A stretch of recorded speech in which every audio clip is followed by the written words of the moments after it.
suis Caroline de Blander et dans ce podcast, je partage avec vous ma conviction, celle que les soft skills sont les clés du monde de travail de demain.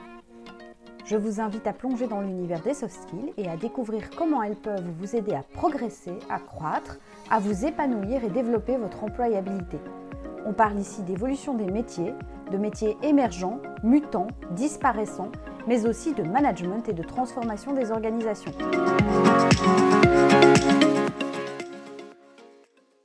Bonjour Jérôme et bienvenue dans le podcast Inspiration Soft Skills. Alors nous allons aujourd'hui partager avec toi autour de la thématique des soft skills de manière générale et du potentiel que ces compétences peuvent représenter dans notre monde VUCA, dans notre monde actuel. Donc bienvenue. Merci, bonjour Caroline, bonjour à toutes et à tous. Alors Jérôme, tu es spécialiste des soft skills, tu développes des programmes d'accompagnement pour permettre justement la montée en compétences en soft skills. Tu as aussi publié plusieurs ouvrages sur le sujet, tu es conférencier. Est-ce que tu peux nous expliquer un petit peu comment tu as rencontré le chemin des soft skills dans ta vie, dans ton parcours? En fait, ça a émergé d'un défi. C'est d'un défi pendant mes études, enfin plus précisément à la fin de mes études. Donc, pendant mes études en école de commerce également en environnement, j'avais créé un blog qui s'appelle Pour Entreprendre, qui existe toujours, un blog sur l'entrepreneuriat pour pouvoir interviewer des entrepreneurs, apprendre des parcours entrepreneuriaux. Et pour moi, l'intention était vraiment de développer tout un tas de compétences annexes que on ne m'enseignait pas à l'école et aussi de développer mon réseau. Et c'est vrai que mon directeur de parcours à l'époque, donc Fabrice Moléon, avait noté en fait cette activité extra-académique, on va dire, qu'il trouvait vachement intéressant. Et à un moment donné, il m'a dit, bah, tiens, est-ce que ça t'intéresserait de transmettre ça à la prochaine promo? Et donc, je travaille beaucoup avec Julien Bourré à l'époque et il nous a lancé du coup le défi de créer un module de 30 heures qu'on aurait toujours aimé avoir dans notre quotidien et que nous n'avions jamais eu, hein. Donc moi, c'était plus sur la dimension, on va dire, entrepreneuriale, même un peu technologique aussi, parce qu'à l'époque, créer des blogs ou des sites internet, c'était moins courant. Et Julien, plus sur la partie gestion du stress, la partie préparation mentale, et aussi mais comment on arrive à mixer les deux en fait. Et on a fait pas mal de recherches et il s'avère à l'époque, on commençait tout juste dans les universités américaines à parler de soft skills, c'est-à-dire de toutes ces compétences non techniques qui nous aident à mieux exercer notre métier. Et qui serait cette famille dans laquelle entreraient ces fameuses compétences que nous voulions transmettre pour les promos suivantes. Et c'est comme ça que c'est né en fait. C'est que voilà, on a accepté le défi, ce module qu'on aurait toujours aimé avoir et qu'on n'avons jamais eu, et que on pouvait mettre sous on va dire la bannière des soft skills, qui étaient véritablement des compétences et pas juste du développement personnel. En fait, c'était vraiment ça aussi l'idée. C'était vraiment de développer des compétences professionnelles, non techniques, qui vont aider à la fois les étudiants, mais aussi les futurs professionnels. Et ça a démarré comme ça, en fait. Yes, donc dans le milieu étudiant, et il y a combien d'années alors? Oh, il n'y a pas si longtemps que ça. Non, j'ai commencé ma carrière en tant que professeur vacataire en 2011. D'accord. Et donc, tu disais, il y avait aussi un environnement technologique qui était particulier en 2011 avec les blogs, etc. Tu as un recul maintenant de quelques années. Qu'est-ce qui a changé depuis et qu'est-ce qui fait que les soft skills sont toujours aussi Hmm. d'actualité?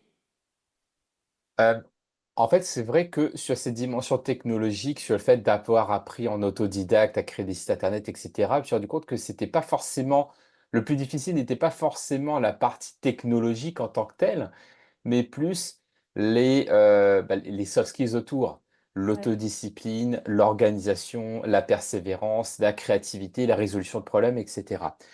En fait, il s'avère que depuis, la technologie a énormément évolué, même si WordPress existe toujours, qui a été la technologie que j'ai utilisée à l'époque. Ça a beaucoup changé. Aujourd'hui, on parle de no-code, il y a l'intelligence artificielle, etc. Donc peut-être que les compétences techniques, entre guillemets technologiques, ont évolué parce qu'on a changé code, de langage informatique, où il y a carrément aussi maintenant du no-code, c'est-à-dire Mhm. même plus besoin de parler le langage informatique, mais de pouvoir le faire à travers des outils très visuels, où on peut faire comme ce qu'on appelle du drag and drop, c'est-à-dire que je prends une box, je la glisse ici, ça crée mon site internet. Donc ça a beaucoup évolué. Par contre, ce qui n'a pas évolué, c'est le besoin sous-jacent de compétences non techniques qu'on appelle les soft skills. C'est-à-dire que même si la technologie a évolué aujourd'hui, on a toujours besoin de persévérance, d'itération, de créativité, de capacité d'apprentissage. Et ça, je pense que ça restera la constante parce que plus nous évoluons, plus la technologie euh, prend des aspects très différents et va être présente dans toutes les dimensions de notre vie. Mhm. Par contre, les soft skills qui vont nous permettre d'utiliser ces leviers technologiques vont toujours être les mêmes. Ouais. Donc les soft skills deviennent vraiment des leviers importants et intéressants dans notre société actuelle qui évolue finalement assez rapidement. Est-ce que tu pourrais nous épingler des éléments pour lesquels justement ça se justifie, entre guillemets, de se former professionnellement aux soft skills à l'heure actuelle? Il y a ce fameux terme que tu as utilisé dans ton introduction, le terme VUCA, le Mm. fait que nous sommes dans un monde qui est, en français VICA, hein, qui est volatile, donc, incertain, complexe et ambigu.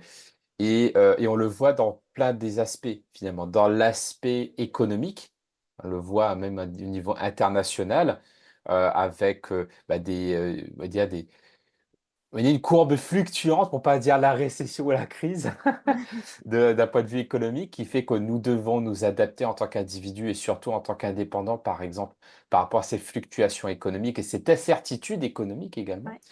Il y a eu cette volatilité, cette incertitude aussi d'un point de vue social et on le voit notamment avec des changements politiques, etc., au niveau nationaux et même au niveau internationaux. D'un point de vue géopolitique, bon, je n'ai pas besoin de faire la liste de tous les challenges géopolitiques auxquels nous faisons face aujourd'hui. Environnementaux Mm. également, avec le changement climatique, les, euh, euh, les changements météorologiques qui sont sous-jacents et qui nous challengent dans notre quotidien. Donc tous ces changements, toutes ces incertitudes, nous amène à devoir puiser en nous des ressources que nous n'avons pas forcément besoin de mobiliser quand tout va bien. Ouais. C'est-à-dire que quand je suis à la plage, en vacances, etc., j'ai pas besoin d'adaptabilité, de résilience, de capacité d'apprentissage, etc. Sauf si je vais chercher le challenge. Ouais. Euh, mais c'est vrai que là, dans ce monde VUCA, euh, on n'a pas le choix. Mhm. Ouais. Ouais, là, souvent on dit oui, il faut sauver la planète. Non, il faut, il faut sauver les humains. La planète, elle ira très bien. Elle Mm. va s'adapter, elle. Par contre, la race humaine, euh, c'est vrai que c'est un challenge par rapport à tous ces défis auxquels nous faisons face. Et pour moi, ce sont les soft skills qui vont être les ressources qui vont nous amener à être équipés C'est ça. pour faire face à ces défis et pas juste la technologie, parce que souvent on dit oui, la technologie va amener ces solutions. En fait, la technologie, elle est créée par les humains. Et on le voit hein, par l'intelligence artificielle. Ouais. Euh, L'intelligence artificielle génératrice et conversationnelle comme ChatGPT, elle est biaisée parce qu'elle est nourrie, elle est entraînée par les humains. Et Ouais. c'est normal parce que l'humain, il est biaisé. Donc même un outil technologique aussi pointu que cela euh, est encore empreint d'humanité quelque part par rapport à tous ces biais auxquels, Ouais. qui nous animent en tant qu'humains. Mhm. Et depuis ces dernières années, tu as justement construit des programmes d'accompagnement hein, sur base de ton expertise en soft skills, à la fois pour des professionnels, des entrepreneurs, mais aussi des employés finalement, parce que tu as cité le côté entrepreneurial, mais les soft skills valent aussi pour les employés. Dans tes programmes d'accompagnement, il y a notamment une partie où on aide à identifier les soft skills, à les modéliser chez autrui. Alors, je me suis livrée à l'exercice pour toi. Je me suis permis d'identifier en tout cas une série de soft skills très fortes chez toi, que sont l'organisation, tout ce qui est plan d'action, planification, schématisation, etc. C'est quelque chose pour lequel tu développes pas mal justement d'accompagnement, les capacités de synthèse, de vulgarisation, de leadership et de bienveillance, hein, sur lesquelles, des thématiques aussi sur lesquelles tu as écrit. Mais est-ce que j'ai vu bon sur les soft skills que tu as particulièrement développés ou est-ce que j'ai extrapolé peut-être de certaines situations qu'on a pu vivre ensemble? Ah, déjà, merci. Ça me touche que tu observes cela chez moi. Et en même temps, je pense que oui, quelque part, l'organisation, bah, c'est quelque chose que j'ai développé très tôt parce que si on parlait de l'historique, mon historique, et cetera. En fait, depuis très tôt, j'ai été autonome. Je suis parti de chez moi à 18 ans pour les études, et cetera. Et ensuite, pendant mes études, j'ai développé une entreprise. Ensuite, dès que j'ai été diplômé, j'ai travaillé pour moi. Donc, quelque part, j'ai toujours été amené à devoir m'autogérer, me manager dans mon quotidien personnel et professionnel.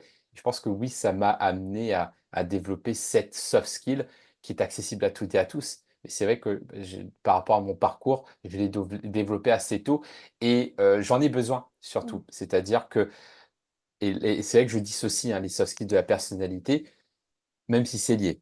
ouais, C'est-à-dire que j'ai une personnalité où j'ai besoin, par exemple, de sécurité, j'ai besoin que les choses soient claires, carrées.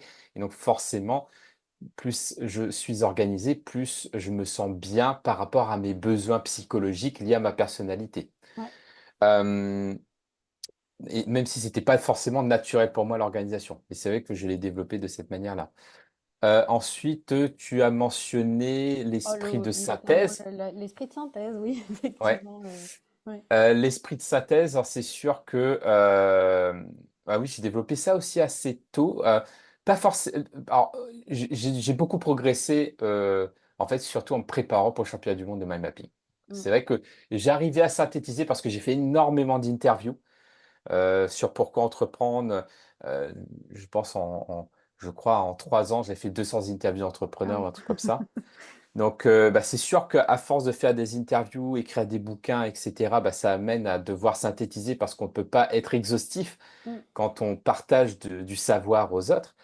Par contre, oui, le fait de m'être entraîné à de la compétition en mind mapping, là, ça m'a fait passer clairement un niveau au-dessus parce que là, on a dû vraiment, vraiment aller à l'essentiel, en fait ouais, et de manière très structurée. Donc pour moi, le mind mapping, la pratique du mind mapping, pas l'outil, hein, mais vraiment ouais. la pratique du mind mapping en tant qu'outil et en tant que discipline sportive m'a énormément apporté là-dessus aussi. Mm, Ensuite, la vulgarisation, je pense que c'est lié. ouais. C'est-à-dire que comme j'ai pu euh, côtoyer des milieux très différents, interviewer des personnes d'industries différentes, de milieux différents, etc., et que j'évolue aussi dans un monde multilingue.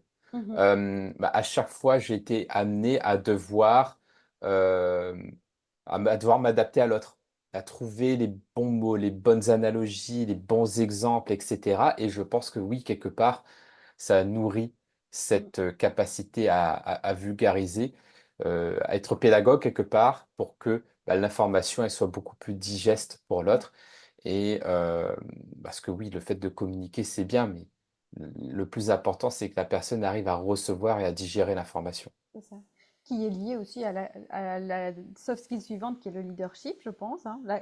Enfin, finalement, tout est lié, la vulgarisation, le fait de t'adapter à l'autre, comme tu dis, et à faire des analogies qui sont propres à son contexte, est un, est un indicateur peut-être de leadership aussi.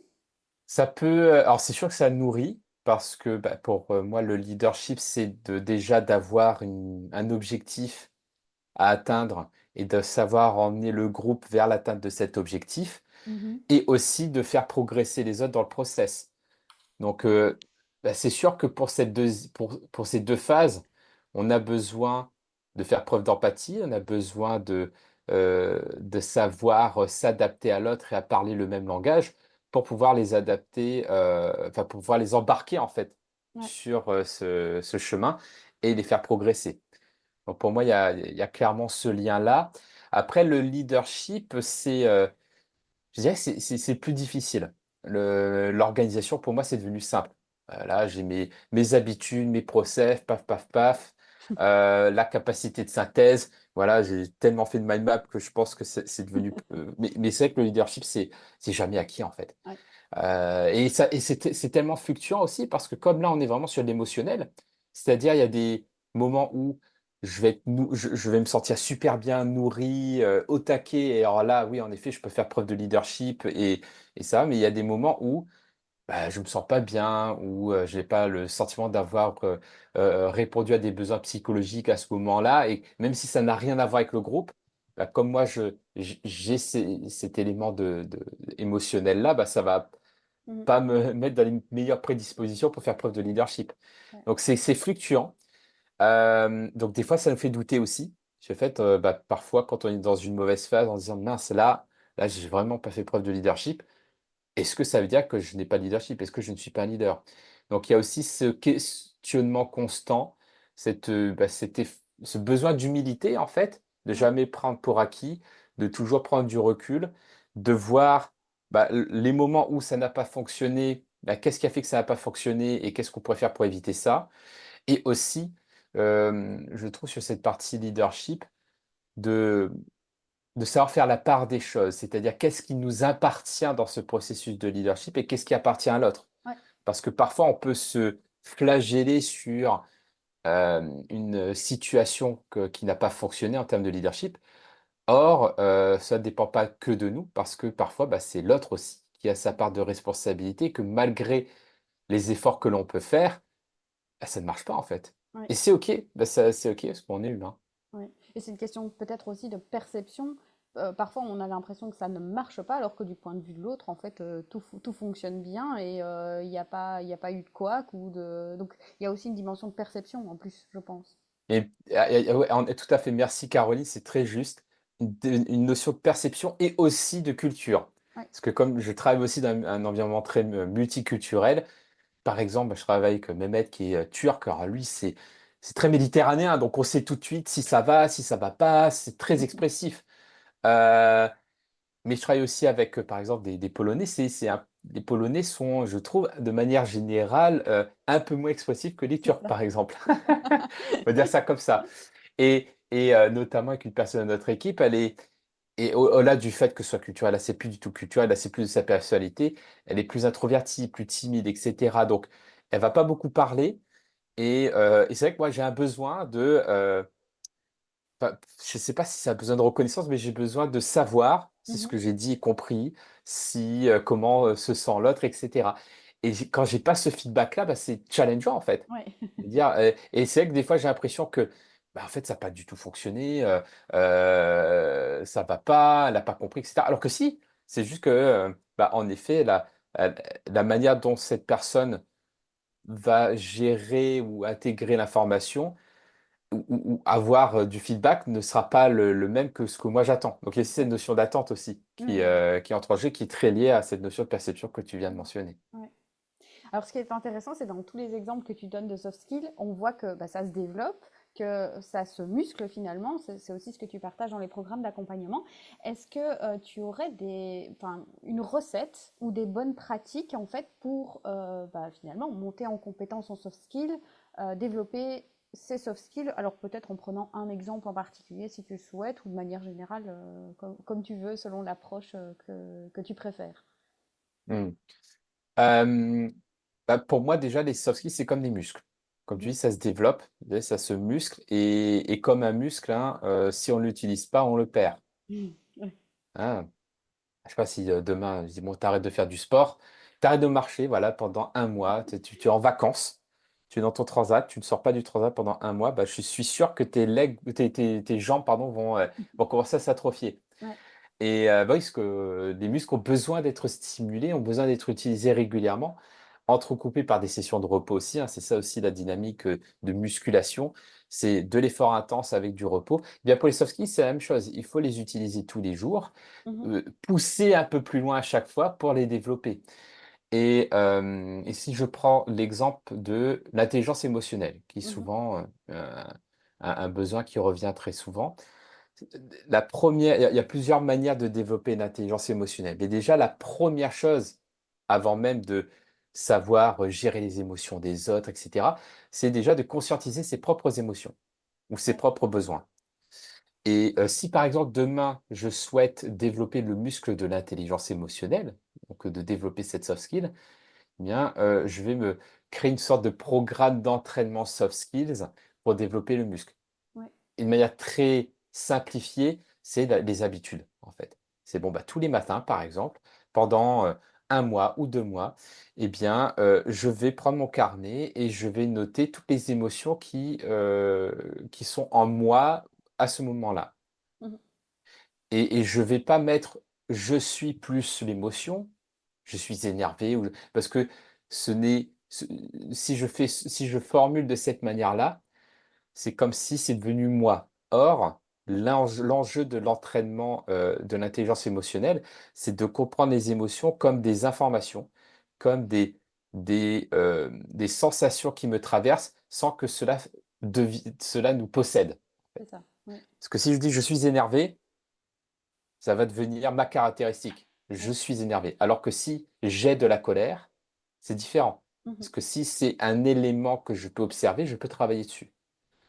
Donc, voilà un exemple, Mmh. de dire: «Bah, voilà, j'ai envie de développer cette compétence, donc tous les jours, je vais faire cet exercice-là pendant un certain temps». Ça, c'est important aussi pour moi comme pour un programme d'entraînement, je vais pas, à partir d'aujourd'hui jusqu'à la fin de ma vie, faire, 500 pompes par jour. Non, je vais peut-être me donner un défi de 30 ou 60 jours et ensuite je vais voir comment, quel autre défi je vais faire ou est-ce que j'augmente d'intensité, hem, comme pour un programme d'entraînement. Et bien pour les soft skills, c'est la même chose. Ouais. Donc parmi les questions les plus fréquentes, c'est un, comment développer ses soft skills, et une question qui revient aussi souvent de la part des managers ou de recruteurs, c'est comment on peut les évaluer, les identifier chez par exemple un candidat. Comment pour toi on peut justement identifier ça? Alors moi je dissocie l'évaluation de l'identification. Mhm. C'est-à-dire que l'identification, c'est déjà de savoir si, la soft skill, la personne a conscience qu'elle a cette, compétence-là, qu'elle l'a identifiée. Parce que pour moi, l'enjeu des soft skills, c'est de conscientiser. Si j'arrive à conscientiser une ressource, je peux l'utiliser. Mhm. Si c'est dans mon inconscient, je vais peut-être le faire inconsciemment, mais je vais pas avoir le choix, la décision de le faire. Donc, pour l'identification, bah, pour moi, ça passe déjà par, la discussion, l'échange. Et par exemple, quand, un recruteur ou une recruteuse va être en échange avec une personne qu'elle cherche à recruter, lui poser des questions sur qu'est-ce qu'elle a accompli. Moi, j'aime bien, par exemple, parler des grandes réussites. Quelle est la réussite dont la personne est la plus fière, par exemple, que ce Mhm. soit pro ou perso? Et aussi, quelle est la plus grande difficulté à laquelle elle a dû faire face? Pro ou perso, après ça, bien entendu, c'est, Mhm. à la discrétion de la personne de choisir si elle veut parler de choses perso ou pas. Et à ce moment-là, pendant les 2 situations, de dire: «OK, bah, quelle a été la soft skill ou la compétence comportementale ou la caractéristique?» parce que pas tout le monde, Ouais, le est à vocabulaire. l'aise avec la notion de soft skills. Donc, dire par exemple, bah, quelle était votre caractéristique ou la qualité en vous qui vous a, amené à vivre cette victoire ou à dépasser ce grand défi. Que la personne arrive à nommer et ensuite de lui demander d'expliquer en situation qu'est-ce qui s'est passé.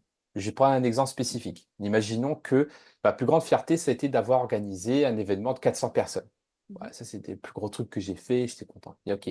Quelle était la qualité numéro 1 qui m'a aidé à le faire?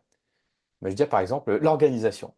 OK, bah, en quoi et là, le recruteur, la recruteuse peut demander: «OK, en quoi, l'organisation, vous avez donnez-nous un exemple de mise en situation». Dire: Mhm. «OK, bah, voilà ce qui s'est passé, c'est que on a une date d'organisation de l'événement et on s'est donné, 2 ans pour l'organiser et donc on a fait un rétro-planning pour dire: «Bah, OK, bah, si, à cette date-là, ça doit être prêt, ça veut dire que, 1 mois avant, il faut qu'on ait fait ci, 2 mois avant, il faut qu'on ait fait ça» et cetera.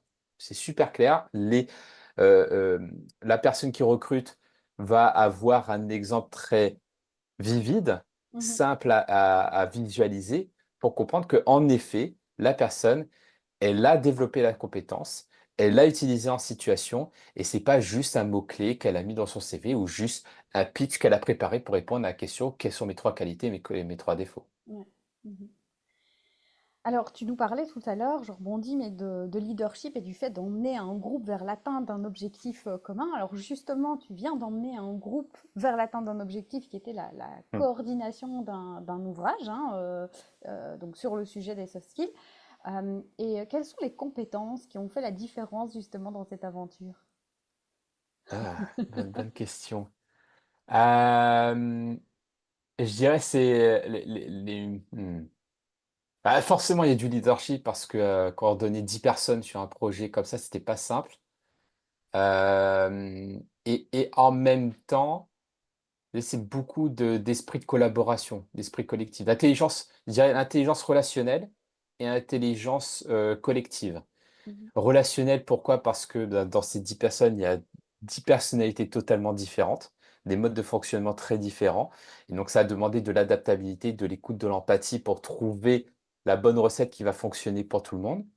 Et après, l'intelligence collaborative ou l'intelligence collective, parce qu'il y a eu énormément de co-construction. C'est-à-dire que ce n'était pas un projet où il y avait une personne en haut qui déléguait en dessous, il y avait un plan d'action et qu'il y avait des exécutants.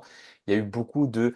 alors, il y avait quand même hein, une vision, et ça, je pense que c'est nécessaire aussi, de pas juste se faire tout en mode co-construction, surtout à 10, où finalement, on n'arrive à rien. Il y a une vision mais à travers cette vision et ce canevas qui est préparé, eh bien, chacun arrive à apporter sa part et à s'y retrouver, en fait. Et pour moi, c'est ça le leadership, c'est que chacun arrive à se retrouver dans le projet, à se l'approprier pour dire, bah, oui, c'est mon projet, en fait.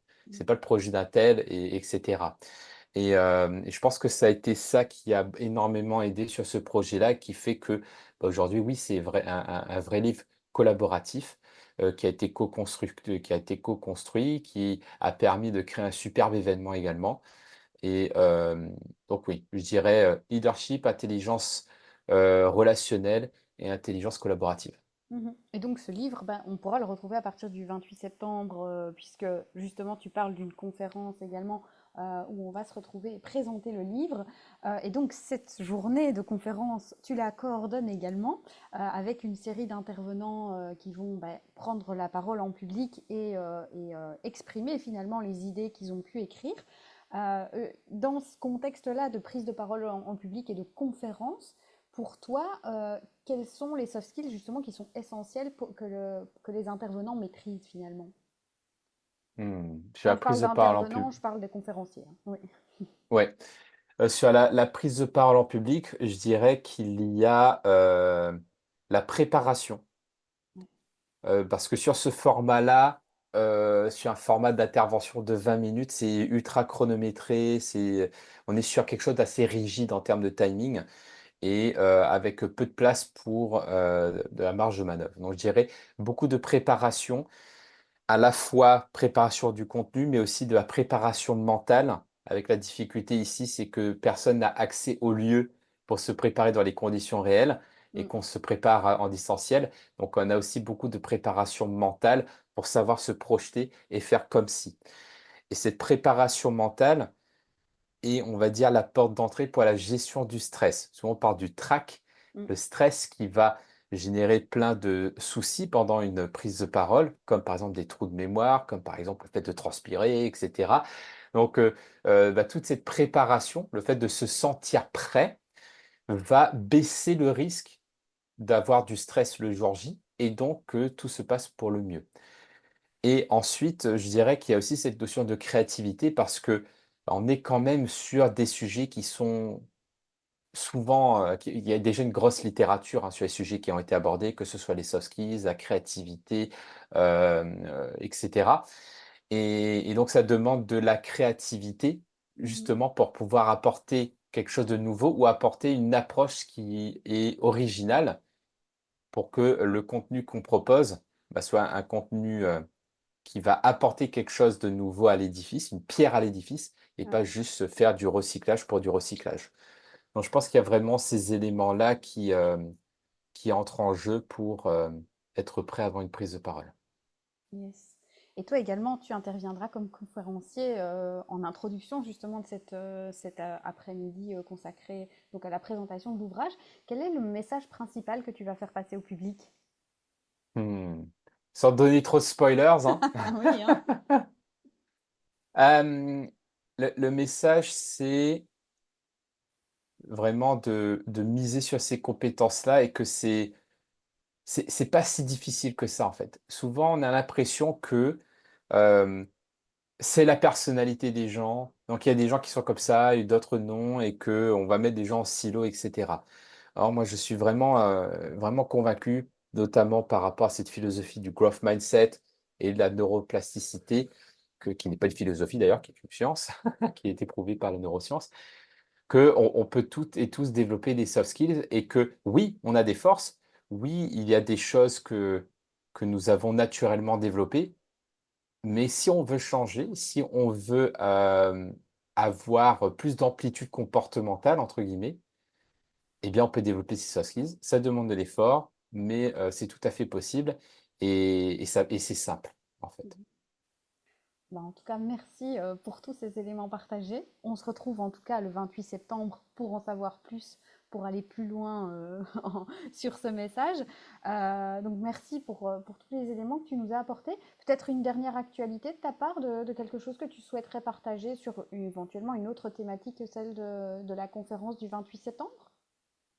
Alors déjà, merci beaucoup, Caroline, pour cette opportunité de cet échange. Toujours un plaisir Avec pour moi de plaisir. partager sur ces sujets avec des questions très pertinentes, hein. Donc, merci pour cela. Et en termes d'actu, c'est vrai que là, j'avais beaucoup misé sur cet événement du 28 septembre et la sortie de cet ouvrage-là.